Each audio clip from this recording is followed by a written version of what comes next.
My name is Xavier Villa. I'm owner of Paso Bamboo along with my family, and we also do all kinds of fun projects at the farm, especially really cool intimate dinners by the name of Experiencia Bamboo. And here I'm so excited to sit here with Miguel, and it's really great to continue doing great things with the people you grew up with. So very excited for your future, Miguel, too, because I know this is just a launching pad to even bigger and greater things.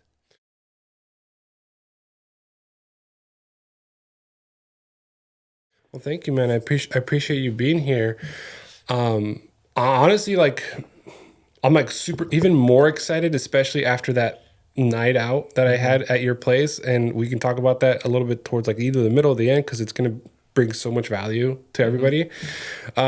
But I guess one of the first things I want to highlight is like how do we know each other? Mm-hmm. Like, because I think when your wife asked me, it's like how do you guys know each other? Or how'd you guys like high school? I mean, that's the easy way to Mm-hmm. say in Paso Robles is like from high school and stuff like that. But I think we had more mutual friends than were us actually hanging out. It was Mm-hmm. always like crossing paths. Yeah.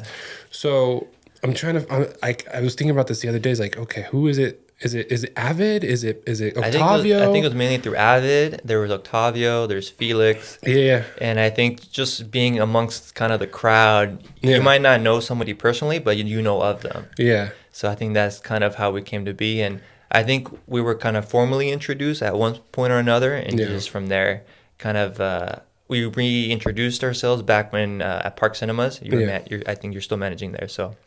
Yeah, I moved back from Lemoore Cinemas in 2016, and then I remember you coming in, and I Hmm. was like, "Hey, how you been?" Da, da, da, and stuff like that, and like it almost felt like, oh, we knew each other already, so we just kind of Hmm. like, "How you been?" Caught up a little bit. We didn't really dive into what we were doing in life yet, Hmm. but it's one of those things where like I was reintroducing myself to the area because I was gone for like 5 years. I would still come back Hmm. now and then because Lemoore's not that far, but it was very interesting being back at Park Cinemas and all of a sudden everybody I knew was coming in. And it was 2016 was like the year where everybody was kind of like finishing up school and coming back from whatever they were doing outside of the state, the county and stuff like that. And like Hmm. people were starting to move back, like to the point where I think even Octavio's back. Hmm. Uh, you know, um, a lot of people, let's just say, yeah, a lot of people start moving back from school, and I'm just Hmm. like, hey, it's like it was almost like the time was perfect for me to like get reintroduced to everybody and see where they've been and what they've been doing. It was kind of cool. So tell me, let the audience know a little bit about yourself, like as far as you're married, you have a kid. Hmm. Tell me a little about how you start, like what you how. It's a Paso Robles podcast, so we have to talk about Paso. So No, tell me of about your course. upbringing. So, just to kind of take it back a little bit, born in the Bay Area in Fremont, California, my dad's dream was always to own a piece of land. Mm. And my dad actually grew up on a flower farm in Half Moon Bay.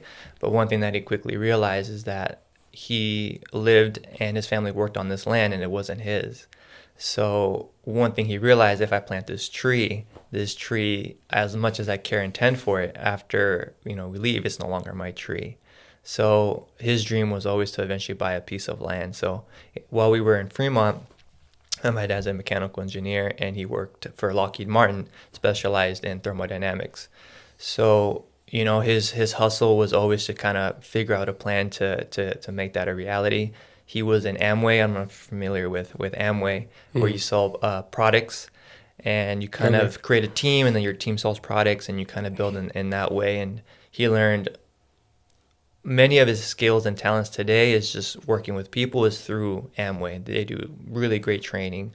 And in a way, he learned more through that than he did in his regular education in terms of, Yeah. useful skills in life. Hmm. Um, so through his efforts and work, we were finally able to make that a reality in the year 2000, and we moved from Fremont to Paso.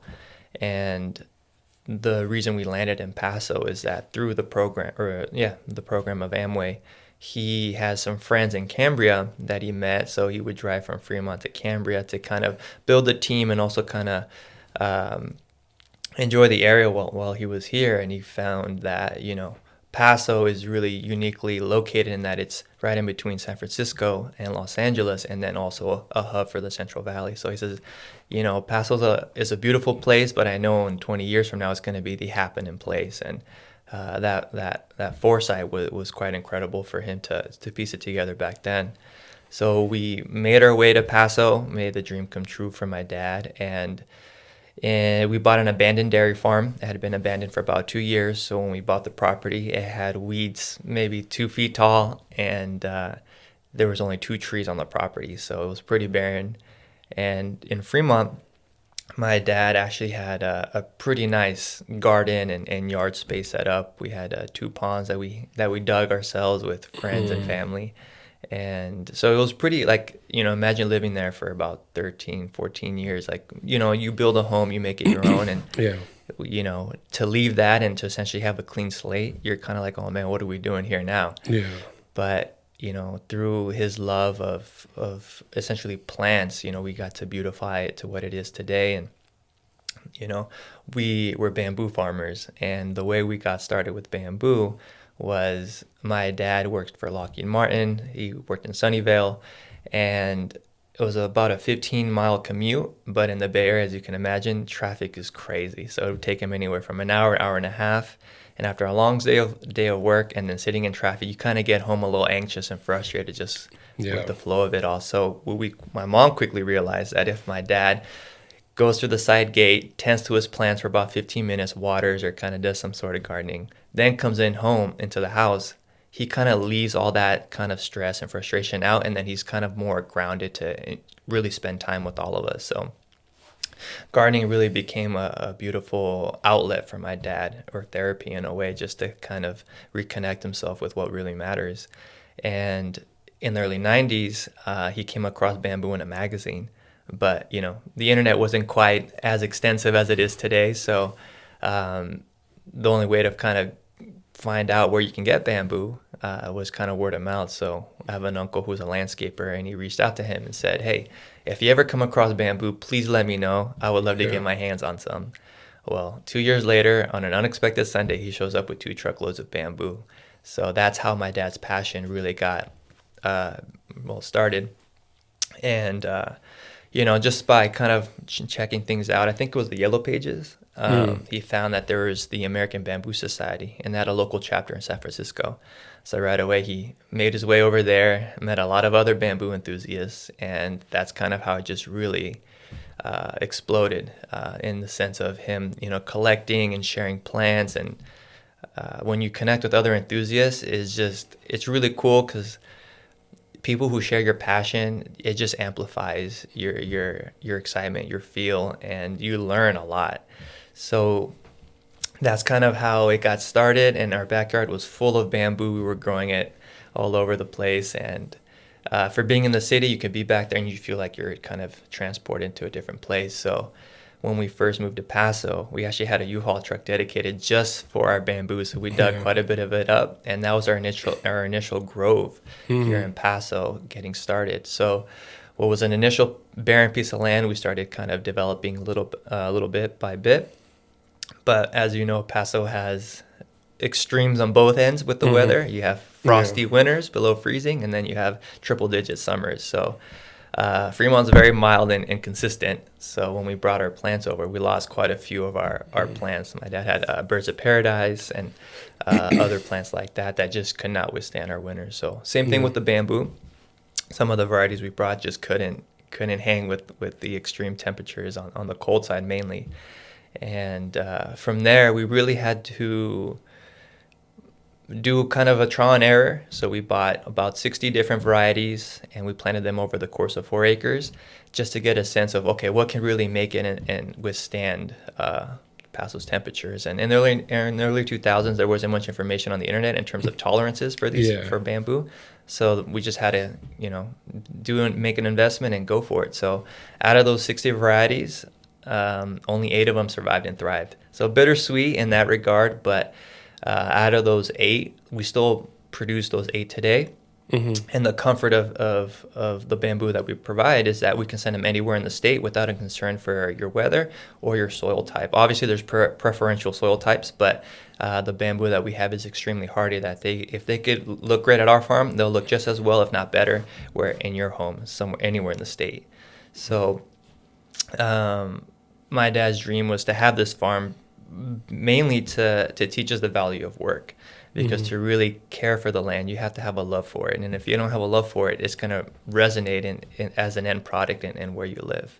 So that's kind of how we landed in Paso, and it's really become a place not just where we live, but somewhere we can actually call home. And a big factor for my dad right after moving here was he got us involved right away in 4-H. And we were city kids. Like, I was all about, the Razor scooters, skateboarding, rollerblading, and then I brought my toys per se over here, and it was dirt. Like, their weeds were 2 feet tall. We had these really spiky weeds, and like within 2 minutes, my tires got deflated, and I was like, man, what are we doing here? I don't even know what to do. But we got involved right away in 4-H, met some really great folks there, raised swine for 8 years, and 4-H was really the program that helped me kind of blossom, in the sense I was a super shy kid, but through 4-H they kind of help and guide you to develop your public speaking skills, to really learn about leadership, working with others, and really responsibility, because now you have an animal that you have to care and tend for, and then take to the fairgrounds to then sell. So the first year was pretty resistant, because like, what am I doing? This felt so unnatural growing up. But after that first paycheck, it definitely was like, okay, I see the business side of what we can do here. And my sister Vicky and I put our earnings together, and we were able to buy a dirt bike. So we bought a Honda 80cc, and that was the farm got a lot more fun with a dirt bike. Yeah. And little by little, you start kind of appreciating the space that we were in.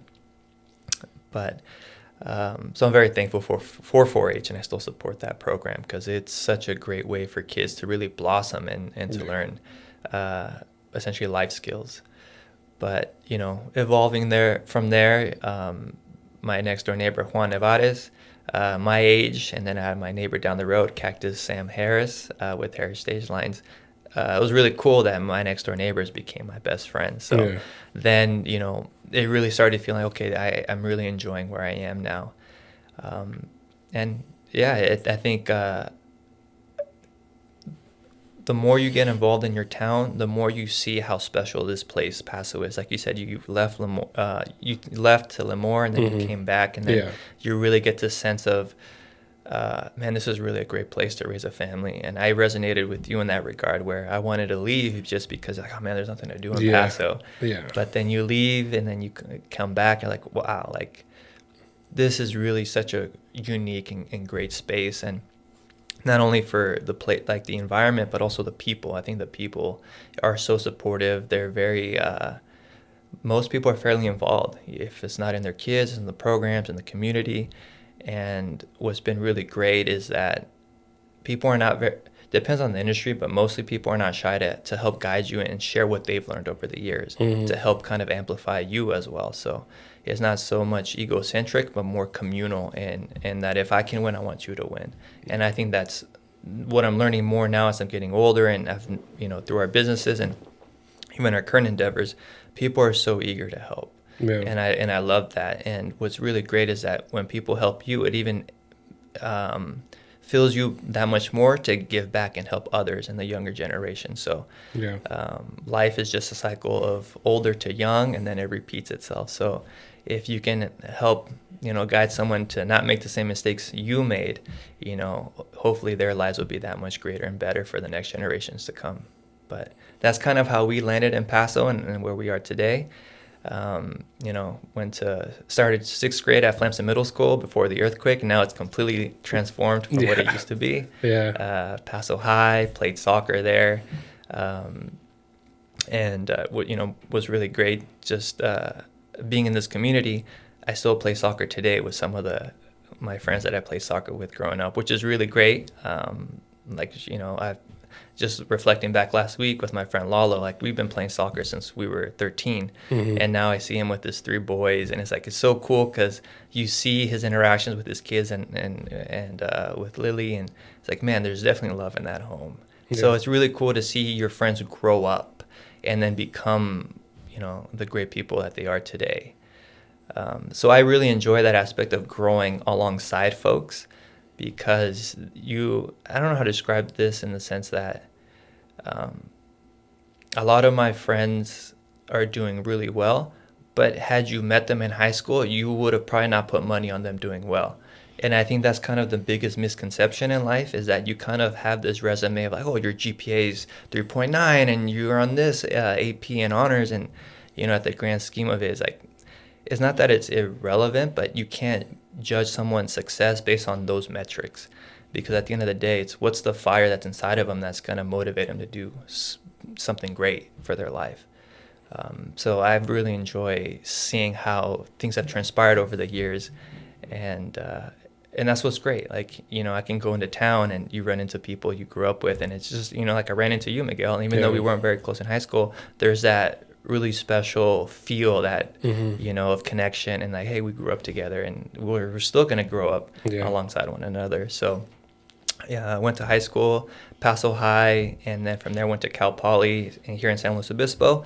Stayed local. I really wanted to go to San Diego State because of what we talked about earlier, just switch up the feel. Right. But, my mom convinced me to stay, and I'm very glad she did, because I had great experiences, made great relationships at Cal Poly, and it's a really great school. And, I mean, just like Paso, SLO is also pretty beautiful. So yeah. And then from there, I had an amazing job offer in the Bay Area, and the day before I accepted that job offer, my dad gives me a call, and he said, "Mijo, like the gentleman who was helping me prior at getting the bamboo business going quit unexpectedly. Would you mind helping me out for about a year or two, get this business going, save money, live with us, and then you can then embark on your own path?"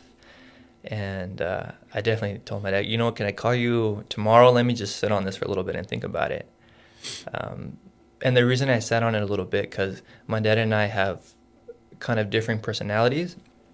So I didn't want to tarnish our relationship now that you're working together in the sense that we could be clashing here and there. But, I hung up and I said a prayer. And then after I finished the prayer, my mom calls me, and then she says, "You know what, I think this would be a great opportunity.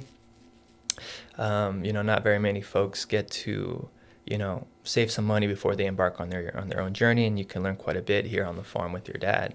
And it really brought a lot into perspective, and then essentially to me it was an answered prayer, and it really kind of grounded me in the sense of, like, I'm overthinking this. My dad has been extremely supportive for me from the very beginning. I'm more than happy to help my dad for a year or two, and to essentially help along what he's excited for. Yeah. And what was supposed to be a year or two endeavor has now turned into 13. So I'm very glad and fortunate, because I don't think you know what life could be until you get a taste of what life is. And I think school sometimes gets your mindset in that you need a certain job title, a certain salary, a certain office, dress a certain way. But really what brings happiness is, are you excited to wake up every day doing what you're about to do? And that's something that I definitely learned working alongside with my dad, because the farm has transformed completely over the last 13 years because of our love for what we do. And I'll tell you, I didn't love what we did for the first couple of years because of that mindset. I still had the mindset that I was going to leave and do something else. Right.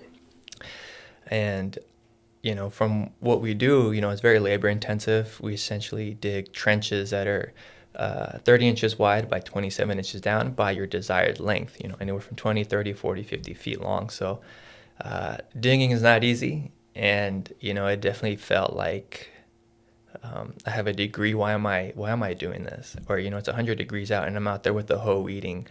But, that mental shift definitely came around when you start to see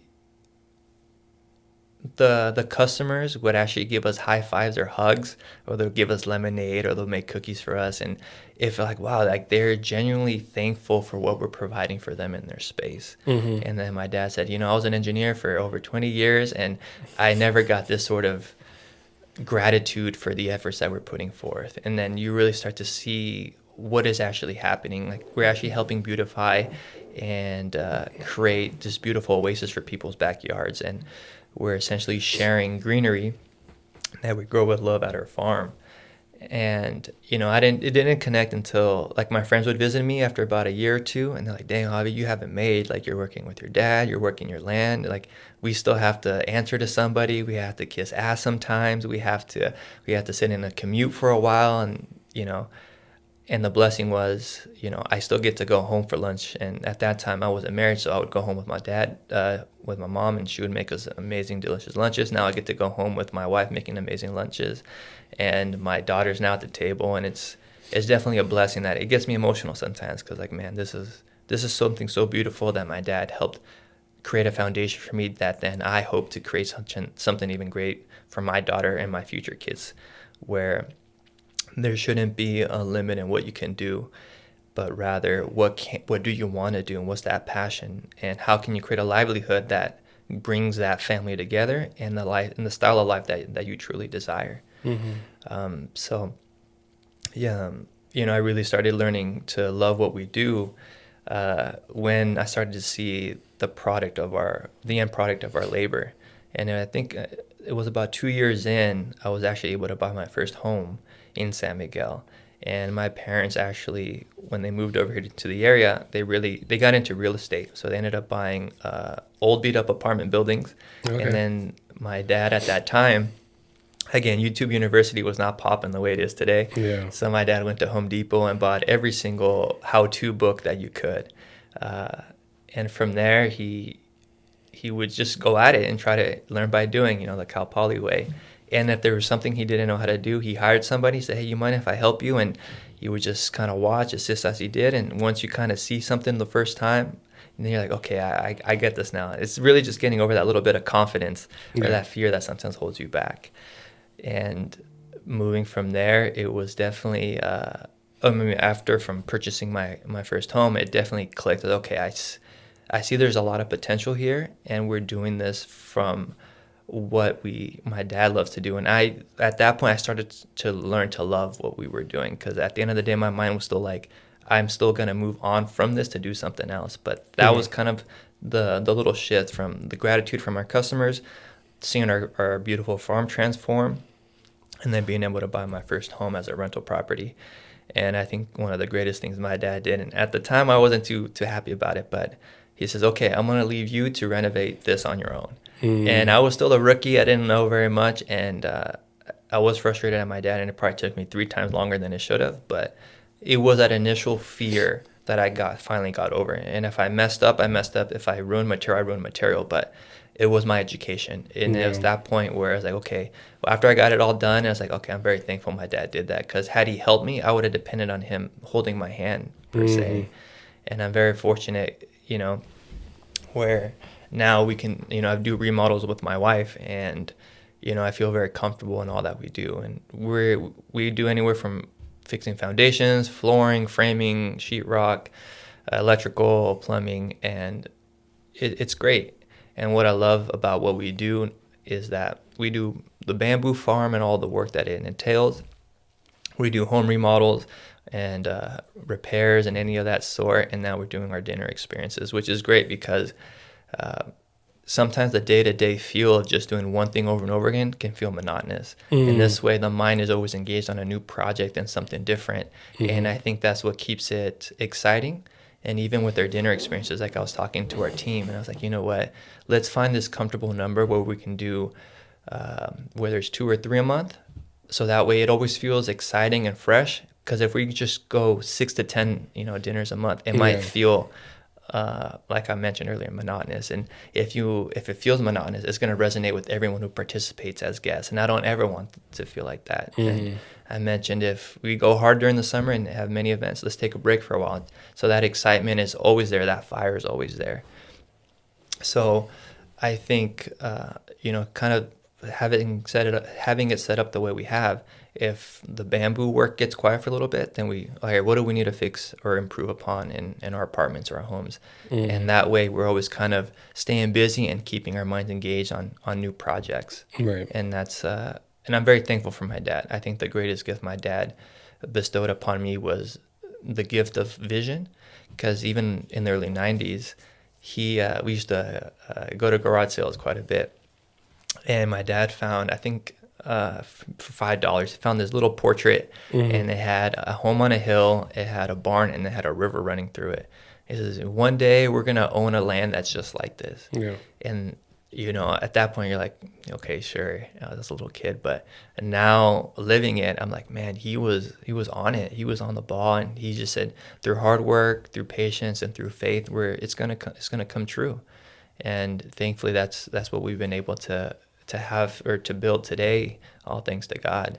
So, I'm very thankful for that, because now I have this incredible vision for what we're going to lead forward with the farm and our talents, and I know it's going to happen. It's just a matter of time, because my dad bestowed great skills and this understanding of, if you truly believe, it's possible, and through faith, only God can hold you back.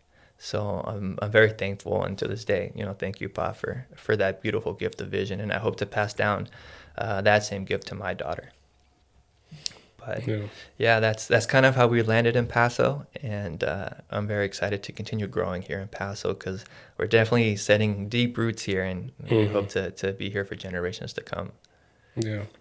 So this is perfect segue into what the experience was like, and I was invited over to have that intimate dinner at the property, right?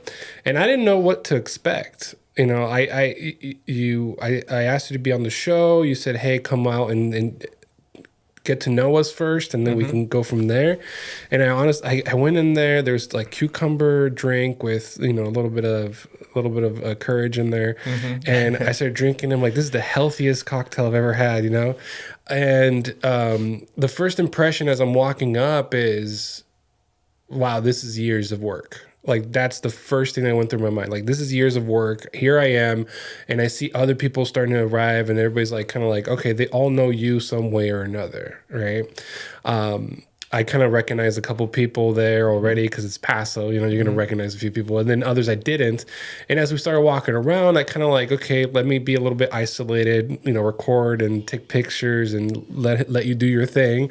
And then when you meant intimate dinner, you meant intimate dinner, because as soon as I saw that table, I'm like, this is out of a movie. Like, holy crap, this is like Chef Gordon Ramsay set this up kind of thing. That's like the kind of vibe I was getting. I'm like, this is a full-on experience, and I believe it was 5 courses, right? And I'm just like, oh wow, I don't know what I got myself into. So I was unprepared. I was just one of those moments where, like, all right, just take it all in. And then as the night progressed and I saw like the kind of like the sunset while we were having dinner, I saw the stars starting to come out. You see the full moon starting to rise. It was a full moon that night too, which is, I don't know if it was on purpose or not.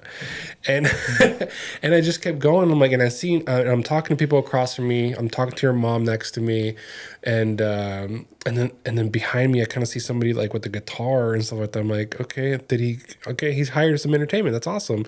It's actually one of the guests that's going to be playing, and is one of your friends. And I'm like, okay, this is like way too smooth. Like, everything's like all planned out, which was, I think, your goal, right? Like, you were trying to get some feedback on it afterwards.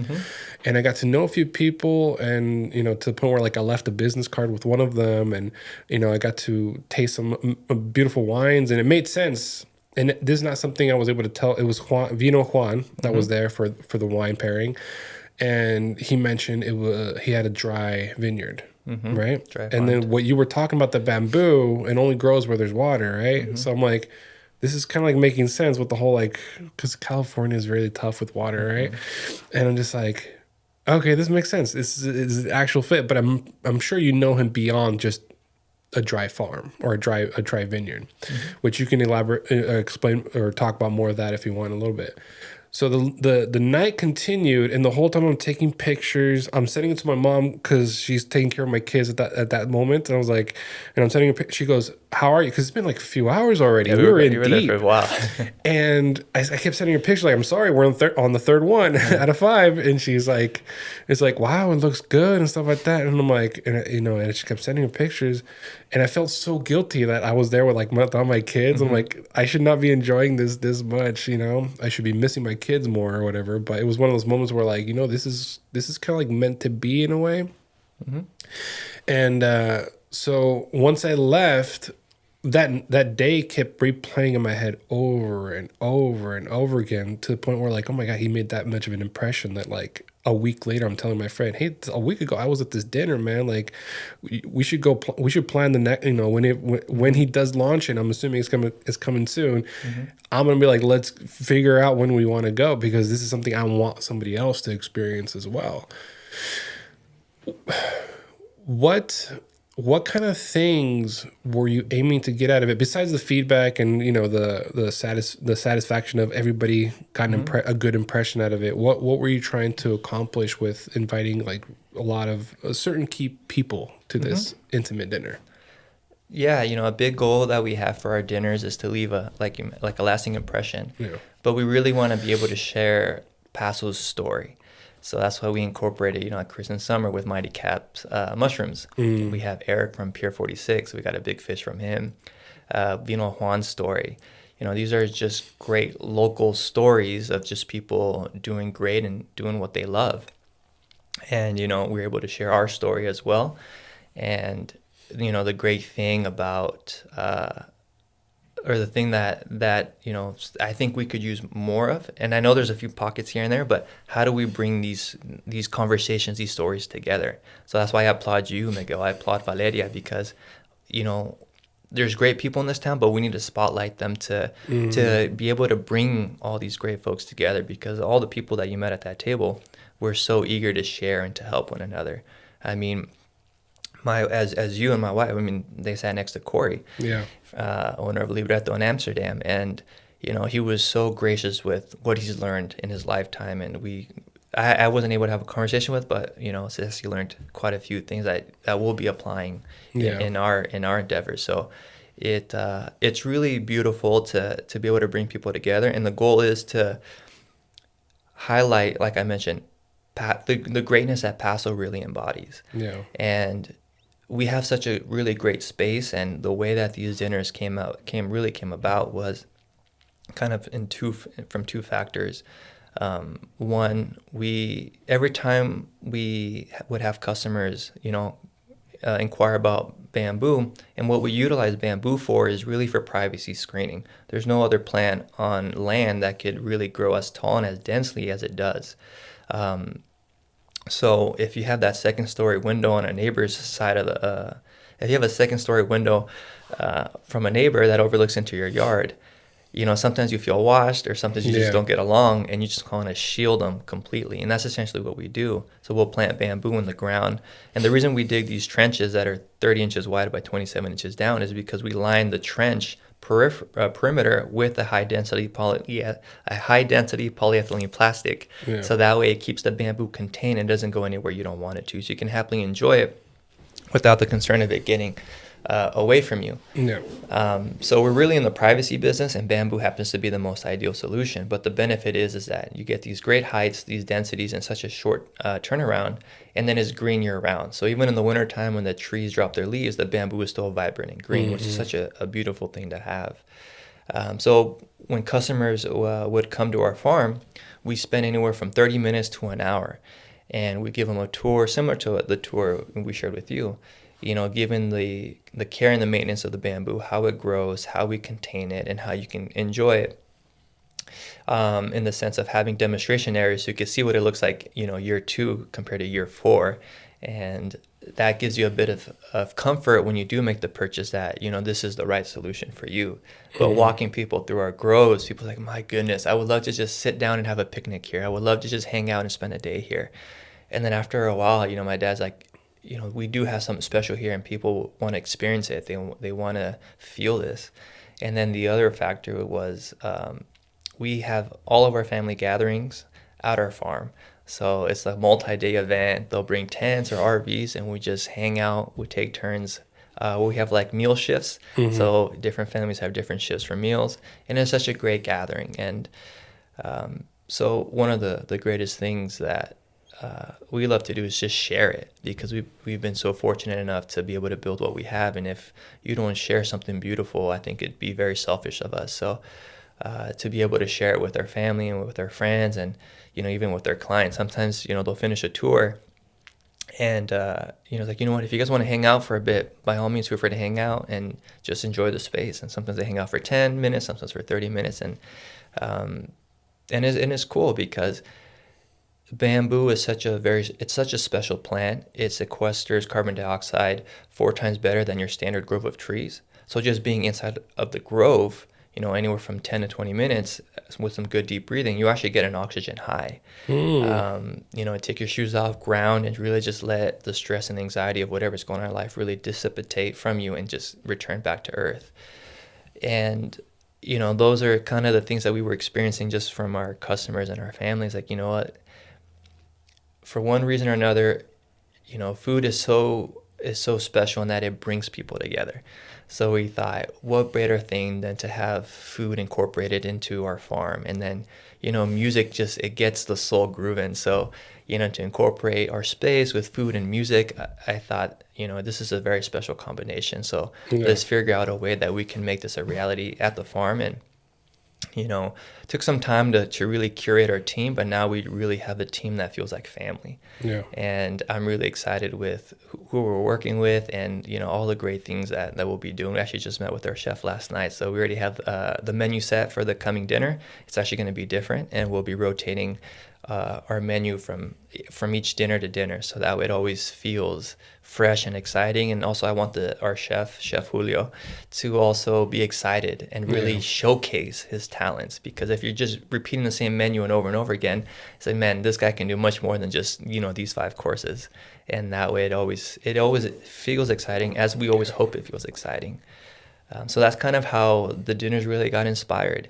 And we're learning. I will say that we got great feedback from most of our guests, and I'm anxious to hear some of your feedback, because there's areas where we know we could have improved. There's transitions that could have been smoother, but for our first go around, I felt it was pretty successful. So we can only go up from here, and with the right team, we're always looking for ways to improve and how we could sharpen our skills. So the fact that everybody's so excited and everyone's really passionate about what we're doing, I think, is the key to everything. So it's not about being the best, it's just about being excited, because with that, we can, like I mentioned earlier, you can only go up from here. So it's a beautiful complement to what we're already doing, because marketing is always the biggest component for businesses. So we felt that having these dinners is also a way to complement our bamboo privacy business. We also host weddings or family gatherings at our farm, and that's also another way of promoting our farm. Yeah. So, how can we leverage what's already established to help these other avenues of what we currently have established? So, but the dinners are exciting because I get to work alongside my wife. She handles all of the decorations, the tablescapes. She does the menus. She did the invitations, and it's all handmade. So she got really great with the Cricut. She's great with flowers, and it's really cool because now, like last night, we're going over new plates that we'll be showcasing. So it's just all these little cool creative details that we get to share together, and it's exciting. The biggest thing, like my wife, she's a stay-at-home mom and cares for our home, but I also want her to be able to express a passion and to be creative, because in that fashion, you get to, being a mom is not easy. And I think we all need a creative outlet to feel some excitement. Not that being a mom is not exciting, but we all need to produce something to feel what am I trying to say here, Miguel? There's like this creative juice that's in all of us, and when you don't really tap into it, I feel like your light kind of dims. But when you really tap into it, there's just this glow and this excitement, this fire. Yeah, it's one of those moments where like you walk around, and if you feel it, because you had your father kind of show you that, right? He felt it, he showed you. So now you want to reciprocate that to somebody else. Mm-hmm. So the feeling of not having the light shining, and at the same time what it feels like to be shining. So you want the same opportunity for everybody else. Mm-hmm. And that's why you're so attracted to people who already have it and the people who don't. So you can you have those two like roadmaps where like, okay, stick with somebody and shine brighter, or help somebody shine brighter, or shine bright and then continue from there. So either way, you're like winning. Yeah. So it's definitely true. So it's one of those things where when I was digging trenches, I didn't, like you mentioned, I didn't have that light really beaming. And once you started solving people's privacy needs, and then I'd get text messages after, man, I'm loving my bamboo, or I'm getting progress pictures now 2-3 years after the fact of planting the bamboo. Like, oh, look, I'm now finally covering these balconies that I was tired of looking at, and now I can be in my backyard and enjoy my pool or my jacuzzi, and now I just feel like the backyard is mine again, or for the first time. So little by little, that light's really, really brightened, and that's when I'm excited to work alongside my wife, because I'm seeing her excited. I'm seeing her passionate. Even this morning, it's like, I would love to put a little logo on my shirt. So she put a logo on this shirt here this morning. Yeah. And, and this morning, like, we're potty training my daughter. So she went to the potty this is her second time now. And it's really cool because, I don't necessarily have like a 9-to-5 per se, but, I was able to have that intimate moment in the morning where, my wife is helping me put on, she's great with the Cricut. So she put the logo on the shirt, and then my daughter wakes up, she goes to the bathroom. It's like, man, this is what, we've been dreaming of. Like, it's not about what you're doing, it's about who you're doing it with. Right. And being able to create a life where you can share those intimate moments while you put in the work to create a better tomorrow. So, with these dinners, I hope to, I told the chefs, like, hey, how much do you need to make a month to be comfortable? And let's strive to provide that avenue for you. So that way, with our dinners, you have something comfortable, and then whatever you do on your own personal is extra. Yeah. Because I also want him to succeed and do well, and everybody on the team. So, these conversations are definitely happening because I know we're going to do well. And, I'm not trying to sound confident, but we love what we do, and we have such a great team, and it's one of those things, how can you fail? Right. One thing I learned at Cal Poly in my entrepreneurship classes is that it's better to have a B product with an A team than an A product with a B team. I don't know if I said that. Let me say that again. Yeah. It's better to have an A product. No, sorry. It's better to have a B product with an A team than an A product with a B team. Yeah. There you go. Okay. And it is true, because the people make the difference. So I just feel very confident in what we have and what we're doing, the team that we have, that, 2 years from now, I was speaking with our chef, he wants to be Michelin recognized. And I definitely feel, he said, in 2 years' time, we're going to make it happen. Yeah. And I definitely believe him because of his work ethic, his love for it, our team, and what we're putting together. And, that's a goal. Not that we need trophies to validate, but sometimes you need to set a goal to strive towards, so some sort of metric to get there. Yeah. But, at the end of the day, it's not about the trophy. It's about the experience we provide to our guests. And, I'm very thankful that you resonated in the way that you did, Miguel, because that, to us, is like the high five or the hug from my bamboo customers. Now for our dinner experiences, it's that.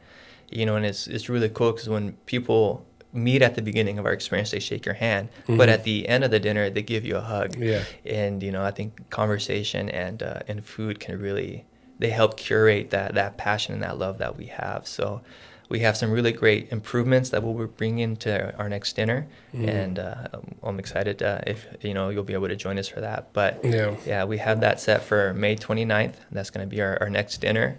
We're currently working with Paul at 805 Ticks.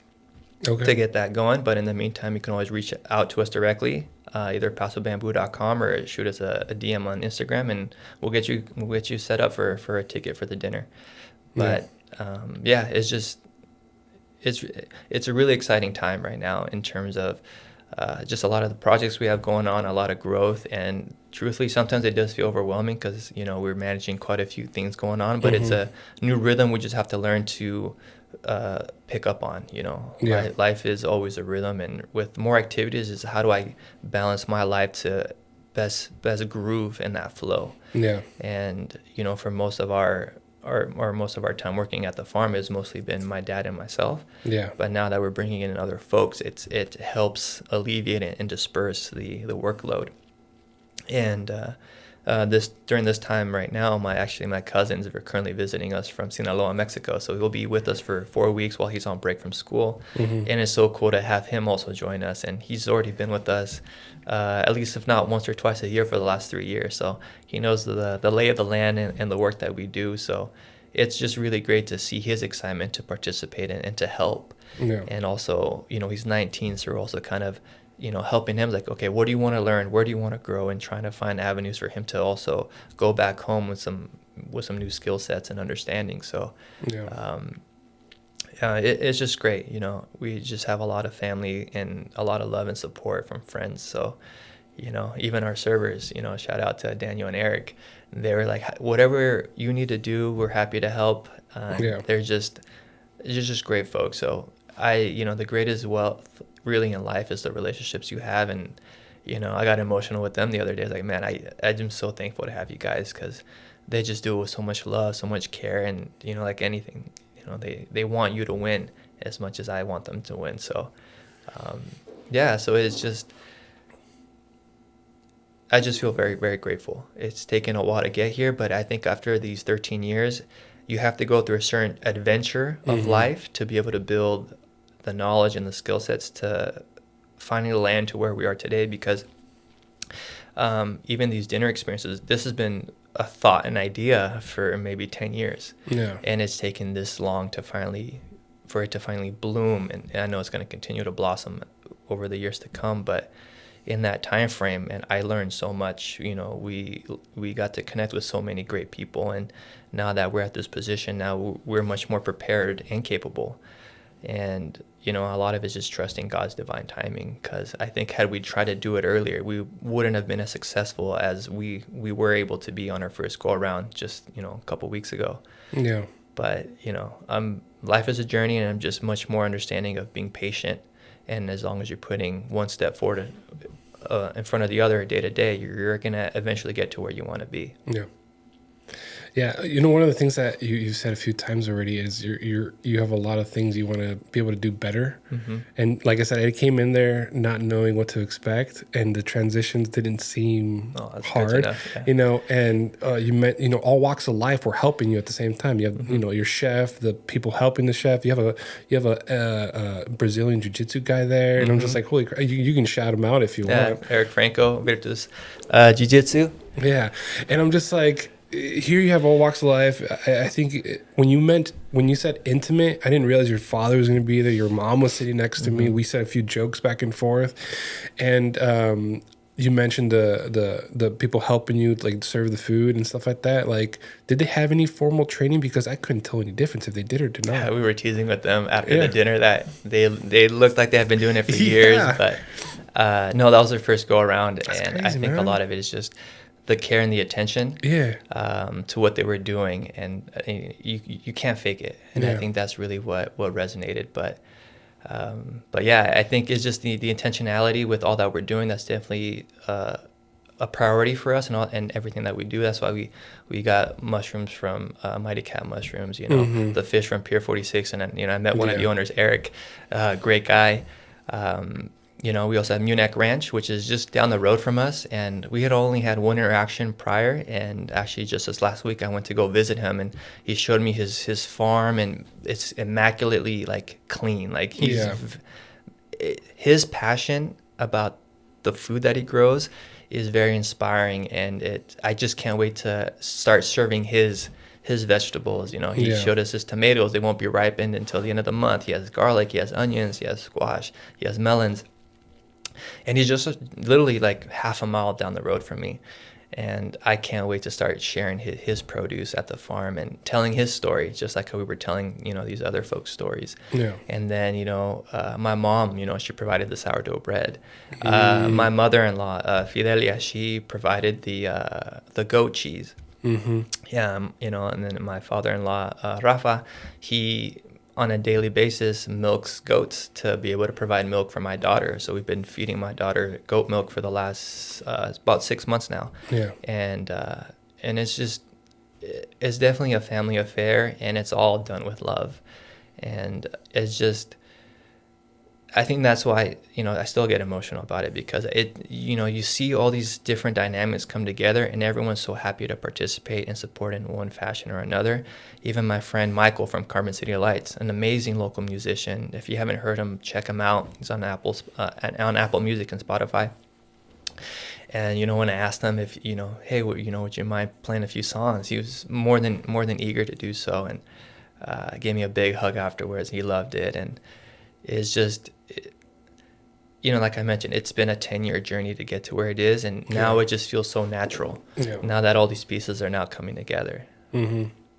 Yeah. And I saw it, I experienced it. And I personally think it's going to be a really good thing for you guys, but at the same time, it's like I know you're going to be like, okay, let's keep improving, improving, and it's you have a vision now, and I'm happy that you shared that with me, and I'm happy I got to know your family, and I'm hoping I can keep going back and keep bringing people to hopefully share that experience that I had, because at this point, like, I kind of want to be selfish and not share it, but at the same time share it. To be selfish, I got you, if that makes sense. So, is there any other? Let's see. I'm gonna wrap this up soon, but there's a few questions as you were talking that was going through my head, and I'm just like, okay. So, on the more technical side for the bamboo, it only grows where water is present. So, when you talk to your clients on where they want the bamboo, you got to make sure there's no other plants being planted around it. Roughly, right? So that way it's not trying to like climb the fence, so to speak. Yeah, no, great point there, Miguel. So on our farm, there's no barrier to keep our bamboo contained. So when we first bought the property and started growing the bamboo, my neighbors on both sides were freaking out. Yeah. They were calling us crazy. What are you doing? And, we just reassured them, hey, we've been growing this bamboo for a while now, and if it ever gets anywhere it shouldn't, we'll take care of it. Please, trust us. I don't think they trusted us, but we went ahead and planted it. But yeah, bamboo only grows where water flows, and California is essentially a desert. I know it's kind of hard to believe that, but just drive to Central Valley and it's pretty dry. So at our farm, the only way we really contain the bamboo is wherever our water sprinkler lands. And the issue is that in a residential setting, the yards are all kind of connected through, the fences. Yeah. But if you plant bamboo on your side of the fence and your neighbor's watering something on the other side, that bamboo roots are going to sneak away and head in that direction and then pop a can on their side. So that's where the root barrier comes into play. Yeah. It's 60 mils thick, so it's rigid yet flexible, high-density polyethylene. And bamboo roots only go down 18 inches down into the ground at most for running bamboo, and then they spiderweb across horizontally. So bamboo is just this interconnected web of rhizomes, and the way that the bamboo propagates is through its roots, not like your typical plant that produces a fruit or a seed or a flower. So in those settings, we do plant with the root barrier, and it's just think of it as an underground corral, and we'll line the trench with the root barrier. And the barrier is bottomless, so it's just vertical plastic walls. So the roots only go down 18 inches. The barrier, we plant it 27 inches into the ground, and then we'll leave 3 inches exposed above ground as a berm or a curb. So with about 9 inches of comfort in that the bamboo is not going to sneak underneath that barrier, you're able to enjoy it while having proper drainage in your planting. And that's how we're able to contain it in a residential or commercial setting. But if you have some land, we've planted bamboo in some ranches and farms, and just by the use of water, you're able to contain it. Roughly what we've learned at the farm is that if you plant wherever you have your nearest watering source for the bamboo, and then your next watering source, roughly about 15 feet away, is enough to where the bamboo doesn't feel that moisture and it doesn't head in that direction. Okay. So at the farm, that's kind of how we control the bamboo, is just by the watering of it. So typically we have a full enclosed root barrier planting. Sometimes we'll do a one-sided planting, typically along a fence line, and then the customer will kind of control it and how dense they want it to get on their side. Yeah. So mainly through water, you're able to control it. So kind of a luxury we have in California, say we were in Oregon where it rains a lot more. No, you would not be able to enjoy the bamboo the way that we do it here in Paso, or in California at least. There's just too much year-round water for that, and the bamboo will just take over. Yeah. Even a common question we get at our farm is like, okay, what if we have a super wet winter where we get rains all the time? Is that gonna, have the bamboo go crazy? And not really. The bamboo really needs more consistent watering. So what ends up happening after those really wet winters, the bamboo might kind of explore a little further than they usually do. But then come springtime, when that water is no longer around, they'll realize there's not much water here, and they just recede on back. Okay. So we, even at the farm, we've never had an instance where, we've had some pretty wet winters, some big storms, and, the bamboo pretty much just stays where the water source is consistently regular at. Yeah. And I mean, the bamboo has an intelligence. Even just walking through the bamboo grove, you'll notice inside the forest is quite unique in that the foliage is only at the top canopy, and then down below, all you see is cane. So it's a really cool visual. Yeah. And the reason the bamboo does that is the light gets trapped in the top canopy. We call it the forest effect. And down below, you're completely engulfed in shade. Yeah. So the bamboo doesn't want to produce branches or leaves if they're not utilized for photosynthesis. Otherwise, you're expending energy to maintain a branch and leaf that isn't providing a benefit for the plant. Yeah. So that's why you only get the foliage where the light hits. But if I were to dig up the bamboo from our grove and then bring it on outside, once it feels the light, it'll actually get leafy from the ground up. So that's often what ends up happening during our bamboo harvest, which is anywhere from November, December. We'll dig up the bamboo in our groves, then we'll pot it, and then we'll hold on to the plants for 6 months in those pots. And after those 6 months, anywhere from June or July, then, or if we harvest from November, December, then we sell them to the public, typically June, July. And then the roots or the plants have already gone through their transplant shock. Those roots are reestablished, and they, have brought up those leaves from the ground up. Because I think, I'm not sure if you noticed, but we had one line of bamboo where you pretty much just saw cane and then a few branches up top. Yeah. So those need a few more months to start branching up from the ground up. But that's our process. And the advantage of growing the bamboo in groves the way we do is that you get a much bigger plant for the according container size. So typically a 15-gallon size plant is anywhere from about 8 feet or so, 8 to 9 feet. Or ours, you could already have a 15-gallon size plant at 20 feet tall. And that's just the efficiency of the bamboo for how tall of a cane is for how small of a container it's housed in. So that's kind of a big bonus from being able to grow in the grove. Yeah. Some of our competitors, they grow the bamboo in containers, and then they'll let it sit there for a year. They multiply in that container, then they'll divide that container either in half, thirds, or fourths, and then you have smaller plants for smaller containers. And you keep going in these generational kind of movement upwards to provide the plants that they have. So that's kind of a big benefit we have from growing in the grove. You can provide much bigger plants right off the bat in a smaller container size. Yeah, I think one of the things is, for some reason, like I just pictured Jardine, like the road Jardine, everybody like utilizing the bamboo, because they're all separated by just like, pretty visual fences where you can see through it, right? And I'm like, if you ever wanted privacy, man, like that's the way to go. Easy way to do it. Trees might take a while. I'm not sure what the ordinance are with fences and stuff like that, because sometimes you have to have like a visual of so much percentage before you, like, I don't know, like in residential areas, I think you can only have a certain amount of, it could be different, because this is what I learned a little more when I was over there. Hey, you need like a chicken fence, but you can't have like a solid fence in the front yard or something like that. Like you can't not be able to see the front door or something. So I don't know what the ordinances are and stuff like that, but with bamboo, it was like, you can still sort of see it inside, but at the same time, you get a lot of privacy once you get to a certain point, right? Because of the leaves and everything. Yeah. And just so people understand, like the turnaround on how tall and how fast they get, what is the expectancy to reach? First, what's the maximum height, right? And how long does it take to get to that height? Yeah. So with the ordinance, we haven't come across any ordinances like that. The only rule that I've really come to know is that you can't have a man-made fence taller than 6 feet. Okay. As long as it's natural, sky's the limit. Oh. Okay. And then with bamboo, if you start with a 15-gallon size plant, anywhere from 15 to 20 feet tall, we typically space them 3 feet apart. And then in about a 2-year turnaround, you're already going to have that fill in between the gaps. And then the new shoots at that 2-year mark are already going to be reaching that full mature height of, depending on the variety, 15 to 20 feet tall. The tallest stuff we provide is about 20 to 22 feet. And that'd be rubro or yellow groove bamboo. And then we also have our timber bamboo, and that stuff pushes 35 feet tall with some hefty canes that are about 4 inches in diameter. So the turnaround is quite quick. We do also offer 5 and 10 gallon size plants, so a little bit more budget friendly, and they will get to those heights. It'll just take maybe 3 to 4 years compared to the 2 years. Okay.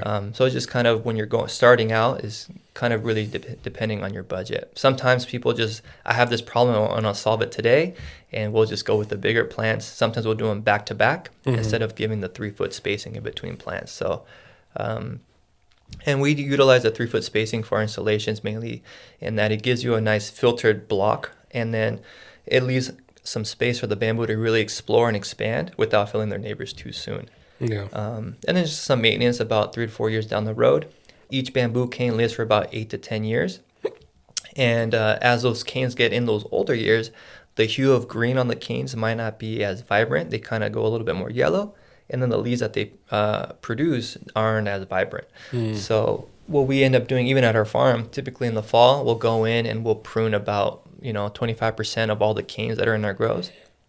It allows more airflow, more light, and then you want to take those older canes out because they're essentially pulling energy from the root. So if you take those canes out, there's more energy for the new shoots to come on in the spring, so you have a denser, fresher batch. Same thing when people have their bamboo planting in their yards. Just do some pruning on the older canes, typically in the fall, and you get some exciting turnaround in the spring. Yeah. Yeah, I think that's really cool, man. Like, I don't know, like, so the only thing I knew about bamboo is that it grows up, right, in place, and you said it only grows also where there's water flows, right? And I wanted to ask this, and you can answer it if you know it or not, but like Japanese torture back in World War II, when they put the person on top of it and it just kind of slowly grew through them. Is that even possible? There's an episode on Mythbusters on that. You can YouTube it. It's definitely possible. That's crazy. It's definitely, even if we didn't do it this go around at the tour, but you can actually touch it. It's sharp. Oh, really? And that thing, it goes through, I've seen it go through pavement. Oh my goodness. So it's pretty incredible the amount of energy they're expanding in such a short period of time. You really appreciate it most with our giant timber bamboo. We have Madake. You can literally see it grow from morning to evening. Yeah, you mentioned that, yeah. So the bamboo, from the moment they sprout out of the ground to full maturity, all happens within a span of 2 months' time. So it's pretty incredible how fast they'll get thick and tall in such a condensed period. So to this day, I'm amazed the amount of energy it's literally pushing to produce this plant in such a short period. Yeah. And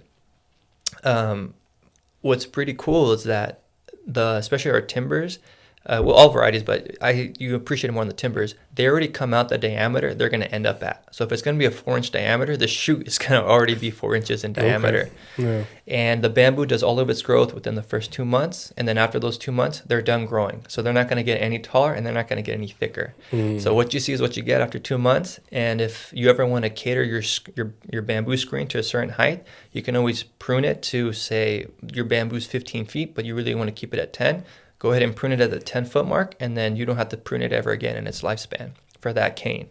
Wow. Now, in the next spring, you're going to get the new bamboo shoots coming on up, and those are going to reach for the sky again. Yeah. Let them fully develop after 2 months, then go ahead and prune them, and then you have your nice, uniform look from there. So you can always kind of cater the aesthetic to your preference in terms of height. And that little, we call it backyard paradise, that little square room that we brought you in for the entryway, we actually prune all the branches roughly about 7-8 feet from the ground up, because the varieties that are in there have long branches. They're anywhere from 3 to 4 feet long, so that's taking a valuable real estate space in our room. So we'll prune those, and it gives you more of the aesthetic of the canes. So that way we highlight that. So you can always kind of have your preferred look depending on preference. Yeah. Awesome. Dude, you just keep convincing me more and more that people should have this. It's a pretty special plant for sure. It's just unfortunate that through improper planting, it's really gone a negative stereotype. We've had some customers that even after having our tour at our farm, just because the stereotype was so ingrained that like, well, I don't know if I want to do it, but I'll do it on a planter. So they can always enjoy the bamboo in a planter box as well. Or sometimes they have hardscape in their backyard and they're not able to plant in the ground, so you can always enjoy it happily in a planter box. But yeah, so that's why we spend about 30 minutes to an hour with all of our clients, because we want to ensure we answer all their questions, hopefully alleviate all of their fears. And, the biggest thing we say is, hey, if bamboo was as crazy as they say, our whole property would have been taken over, and our neighbors would probably be our biggest enemies. But thankfully, we have very great neighbors, and we get along really well. Yeah. So you give tours as long as they call and reserve ahead of time, right? Mm-hmm. We're open 7 days a week. We're open by appointment. It's just my dad and I operating the farm there on a day-to-day basis. So sometimes we're installing bamboo on a delivery or errands. So as long as you give us a call ahead of time, we'll be happy to attend and give you a show around the farm. Yeah. Mm-hmm. Any closing statements you want to give before we wrap it up? Is there anything they want the people to know about? Sure. You can always reach us at pasobamboo.com. You can give myself or my dad a call. We'll be happy to give you a tour. And Instagram, Paso Bamboo. And from there, you'll be able to see some cool highlights from the work that we do, as well as our dinners and kind of our day-to-day activities. And yeah, we have our dinner experiences. Experiencia Bamboo is what we're naming it. So you can always call us directly, send us a DM. We'll be happy to get you set up with an invitation and some tickets. But yeah, overall, I just want to say thank you to my parents for creating this foundation for me to launch even further higher into achieving great things. So thank you very much.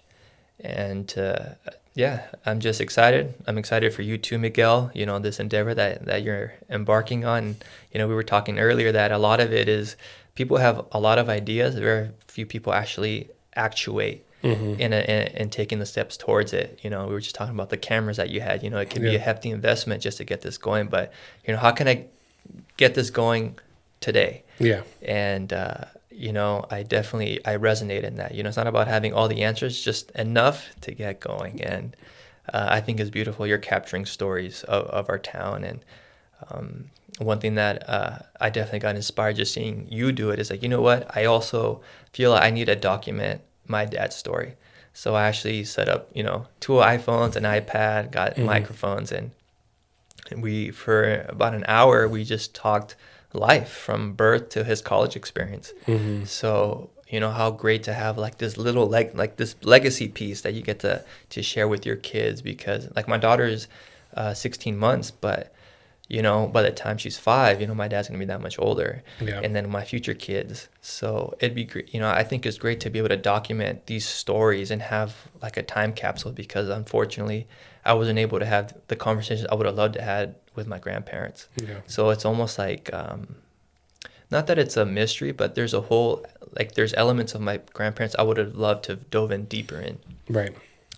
And so I applaud you again, Miguel. I wish you great success, and if there's anything I could do to help and support, you can always count on me. Thank you, man, and thank you for the food. And we'll definitely be talking more. For sure.